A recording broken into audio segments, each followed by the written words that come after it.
Les disparitions d'enfants sont des choses qui arrivent malheureusement bien trop souvent. Les plus connues sont celles d'Estelle Mouzin en 2003, celle de Maddie McCann, une jeune Anglaise disparue au Portugal et dont l'affaire a connu un rebondissement il y a quelques jours, ou encore celle de Mathis Joanneau disparue en France en 2011. Mais l'histoire que je vais vous raconter aujourd'hui, malgré qu'elle ait été résolue 90 ans plus tard, reste encore très mystérieuse. Bonjour à tous, c'est Oxa et aujourd'hui on se retrouve pour une nouvelle vidéo dans laquelle on va parler d'un jeune garçon âgé de 4 ans nommé Bobby Dunbar qui a disparu lors de vacances familiales. Et vous allez voir comment cette histoire à l'époque a fait la une des journaux et comment elle a été résolue 90 ans plus tard. Nous sommes le 23 août 1912 aux États-Unis en Louisiane et la famille Dunbar décide de partir quelques jours dans leur maison familiale. La famille est composée de Percy, le père, de Leslie, la mère, d'Alonzo, le fils aîné, et de Robert Clarence Bobby Dunbar, le dernier fils âgé de 4 ans. Ils sont 11 à partir dans cette maison car des amis et de la famille se joignent à eux. Ce lac est connu pour ses marécages mais surtout pour la présence d'alligators et c'est pour cette raison qu'il faut faire très attention. Tout le monde arrive dans la maison et tout le monde est content de passer quelques jours loin de la routine du quotidien. Les enfants se mettent à jouer ensemble et les parents discutent entre eux. Mais pendant que la mère de Bobby, Leslie, est en train de cuisiner pour tout le monde, son père, Percy, doit repartir au travail, ce qui aurait mis Bobby dans une colère noire au point qu'il en casse la sangle de son chapeau de paille. Et pour le calmer, Paul Mizzi, un ami des parents présents à ce moment-là, décide de l'emmener pêcher avec d'autres garçons. Le petit groupe part donc pêcher avec Paul comme seul adulte présent. Mais sur le chemin du retour, le regard de Paul a malheureusement quitté Bobby l'espace d'un instant et ce moment d'inattention sera fatal. Car en revenant dans la maison familiale, on remarque que Bobby n'est plus avec le groupe et qu'il a disparu. À partir de ce moment-là, tout le monde se met à le chercher, à crier son prénom pendant des heures, mais ça ne donnera rien. Au début, on pense qu'il a rejoint son père au travail car quand il est parti, il s'est mis dans une colère noire, mais quand Percy revient, il dit ne pas avoir vu Bobby. Mais malheureusement, après des heures de recherche, on ne retrouve absolument rien. Et dans la panique, on dit que la mère, Leslie, se serait même évanouie dans la boue. Le lendemain, des hommes du village voisin sont mobilisés pour aider à chercher le petit garçon, et une idée va être donnée de dynamiter le lac en pensant que ça expulserait le corps de Bobby s'il était tombé à l'eau. Mais on s'en doute, ça ne donnera rien.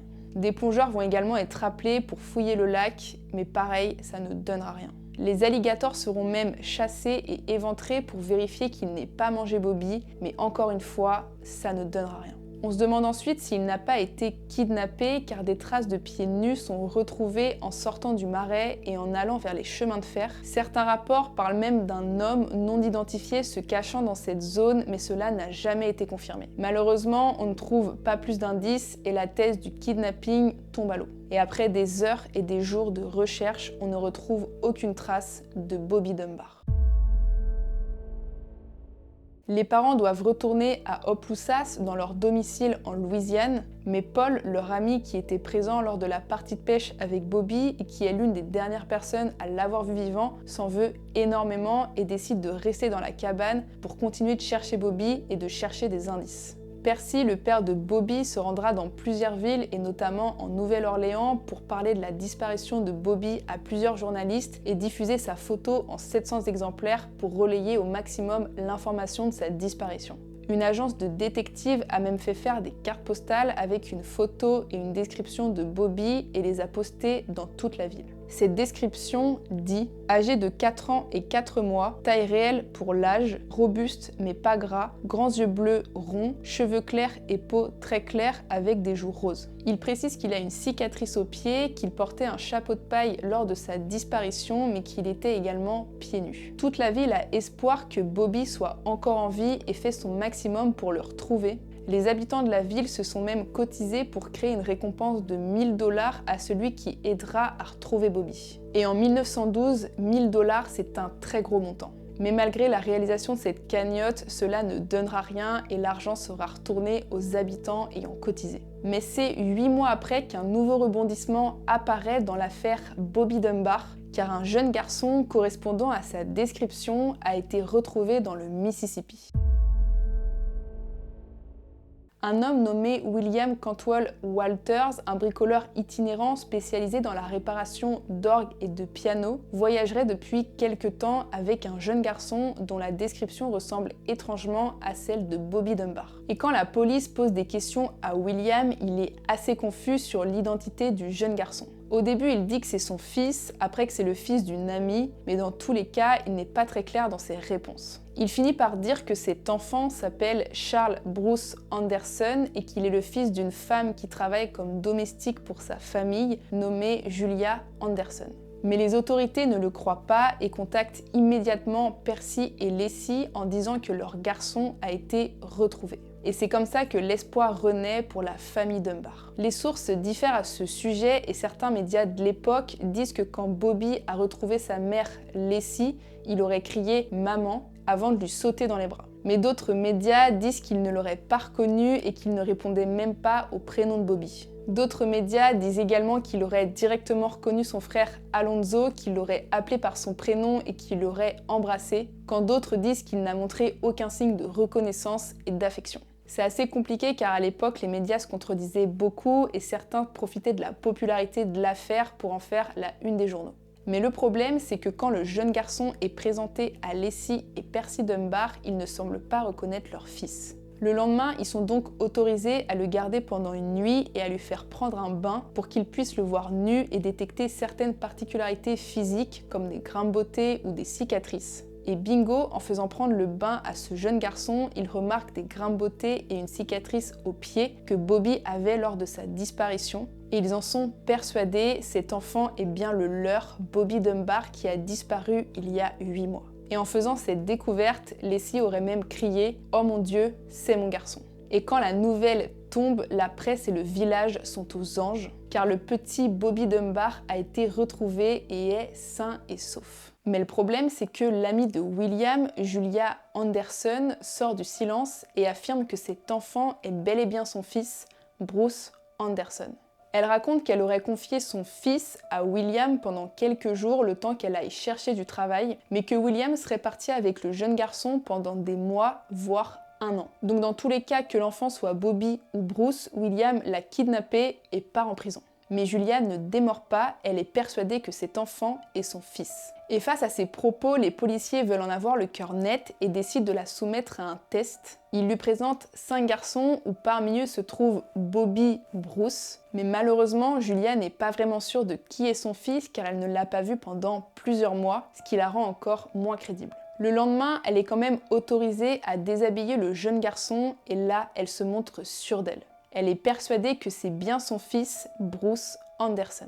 Mais malheureusement, la rumeur du fait qu'elle ne l'ait pas reconnu lors du test proposé par les policiers s'est répandue et les journalistes se déchaînent sur elle. Ils se déchaînent sur elle car Julia est une femme divorcée, une pauvre domestique qui a eu un enfant avec un homme avec qui elle n'était pas mariée, alors que Leslie et Percy Dunbar sont mariés, ont une vie de famille stable et ont beaucoup d'argent. Car malheureusement à cette époque, les mères célibataires n'étaient pas bien vues par la communauté et le fait d'avoir un enfant avec un homme avec qui on n'était pas marié, c'était encore pire. Et le pire, c'est que certains disaient que même si cet enfant n'était pas Bobby et bien Bruce Anderson, il ferait mieux d'aller vivre avec Percy et Leslie car il aura une meilleure vie. Et cette histoire prend tellement d'ampleur qu'elle part en jugement. Mais malheureusement, Julia n'a pas les moyens d'embaucher un avocat et d'enclencher des poursuites judiciaires, ce qui fait que le verdict tombe et le juge déclare que l'enfant retrouvé est bel et bien Bobby Dunbar. Le jeune garçon est donc définitivement confié à Percy et Leslie. Et l'arrivée du petit Bobby a été célébrée dans toute la ville, à coups de défilés de tambours et de cymbales, car ils étaient tous très heureux de son retour. Mais malheureusement, Julia Anderson ne le reverra plus jamais et repart chez elle en Caroline du Nord. Elle retourne ensuite en Louisiane pour témoigner lors du procès de William Walters, qui je vous rappelle était en prison pour kidnapping. Elle témoigne de son innocence et essaye de faire pression sur le tribunal pour qu'il reconnaisse que l'enfant confié au Dunbar est bel et bien son fils. Et lors de ce procès, elle fait la connaissance des habitants de Poplarville dans le Mississippi, dont beaucoup sont également venus témoigner de l'innocence de William. Car à l'époque, William et le jeune garçon avaient passé beaucoup de temps dans cette ville et certains habitants disent l'avoir vu bien avant la disparition de Bobby. Ce qui fait que Bobby a disparu le 23 août 1912 et certains habitants disent l'avoir vu pendant le mois de mai, le mois de juin, le mois de juillet, ce qui fait que cet enfant serait bel et bien Bruce Anderson, le fils de Julia. Mais malgré tous ces témoignages, William est considéré comme coupable et repart en prison. Mais il sera cependant relâché après 2 ans en faisant appel. Et il maintiendra sa version jusqu'à sa mort en 1944 en disant que cet enfant qui voyageait avec lui était bel et bien Bruce Anderson. Après le procès, Julia déménage à Poplarville où elle commence une nouvelle vie. Elle se marie et aura 7 enfants. Et selon ses descendants, elle aura eu une vie très heureuse, mais néanmoins, elle parlait souvent de son fils disparu et du fait qu'il ait été kidnappé par la famille Dunbar. Elle décédera le 1er février 1940. Quant à Bobby Dunbar, il mènera une vie simple avec ses parents et son frère. Il se mariera et aura même 4 enfants. Il meurt en 1966, ne sachant jamais réellement s'il était bel et bien Bobby Dunbar, le jeune garçon disparu au lac Swayze le 23 août 1912. Mais cette histoire s'est beaucoup répandue au fil des années dans la famille Dunbar, et la petite fille de Bobby, Margaret Dunbar Cutright, a entrepris beaucoup de recherches à ce sujet. Elle aurait contacté Linda Anderson, la petite fille de Julia, et pour les Anderson, la version n'a jamais changé et ils ont toujours considéré que la famille Dunbar avait kidnappé Bobby et que l'enfant était bel et bien celui de Julia, Bruce Anderson. Et en 2004, un nouveau rebondissement apparaît dans l'affaire Bobby Dunbar. Car Bobby Dunbar Jr., son fils, accepte de passer des tests ADN et ces tests ne révéleront aucun lien de sang avec son oncle Alonzo Dunbar. Ce qui prouve que l'enfant récupéré par Percy et Leslie n'était absolument pas Bobby. Le test ne prouve pas que l'enfant était bel et bien Bruce car la famille Anderson a refusé de faire les tests, mais ça paraît logique, je vois mal un 3e enfant impliqué dans l'affaire. En mars 2008, l'émission This American Life diffuse The Ghost of Bobby Dunbar, un documentaire radiophonique qui se base sur l'enquête menée par Margaret. My grandfather had gone on a camping trip with his parents. It was on a lake. Swayze Lake, and he disappeared. Dedans, elle parle de sa théorie selon laquelle Bobby serait tombé à l'eau pendant la partie de pêche et qu'il se serait fait manger par un alligator. Elle a révélé que les résultats du test ADN avaient réjoui la famille Anderson car la vérité a enfin éclaté, mais ça a aussi réjoui la famille de William car ça a enlevé toutes les accusations de kidnapping qui pesaient sur lui. Après, William devait quand même s'occuper d'un gosse pendant 2 jours, mais il est parti plusieurs mois. Donc je pense qu'on peut toujours parler de kidnapping. Elle a également avoué que ces découvertes avaient semé la discorde au sein de sa famille, car la majorité des enfants et des petits-enfants considèrent Bobby comme leur véritable grand-père, et ils lui en veuillent car elle a remis cette histoire à l'ordre du jour. Après, pour moi, ça n'enlève rien à l'amour que ces enfants et ces petits-enfants portaient à leur père ou à leur grand-père. Ce sont juste des liens du sang et ça n'enlève rien à toute leur relation. Mais le souci dans cette histoire, c'est qu'est-il arrivé au vrai Bobby Dunbar? Les théories les plus folles parlent d'un tragique accident et que Percy et Leslie n'aient pas voulu le dire à la police au risque d'aller en prison. Personnellement, je n'y crois pas du tout, mais comme dans chaque affaire, il y a toujours des théories un peu farfelues. Je rejoins beaucoup Margaret et selon moi, Bobby est simplement tombé dans le lac ou alors il a été mangé par un alligator qu'on n'a pas réussi à chasser et à éventrer. Mais en attendant, on ne saura probablement jamais ce qui est arrivé au vrai Bobby Dunbar, disparu le 23 août 1912 au lac Swayze. Et c'est comme ça que se termine cette vidéo sur la disparition de Bobby Dunbar qui a été élucidée 90 ans après, mais qui reste quand même très mystérieuse. Je serais très curieuse d'avoir votre avis sur cette disparition. Est-ce que selon vous, Bobby a été kidnappé? Est-ce qu'il s'est noyé dans le lac? Est-ce qu'il a été mangé par un alligator? Est-ce que selon vous, l'enfant était bel et bien Bruce Anderson ou c'était un autre enfant? Bon, je pense que ça, c'est un peu trop. Mais voilà, n'hésitez pas à mettre votre avis dans les commentaires. J'espère que la vidéo vous a plu. Et n'hésitez pas à me solliciter si vous voulez que je parle d'autres affaires de disparition. Si vous avez aimé, n'oubliez pas de mettre un like et de vous abonner à la chaîne. Vous pouvez également me suivre sur mon compte Insta et TikTok qui s'affiche juste ici.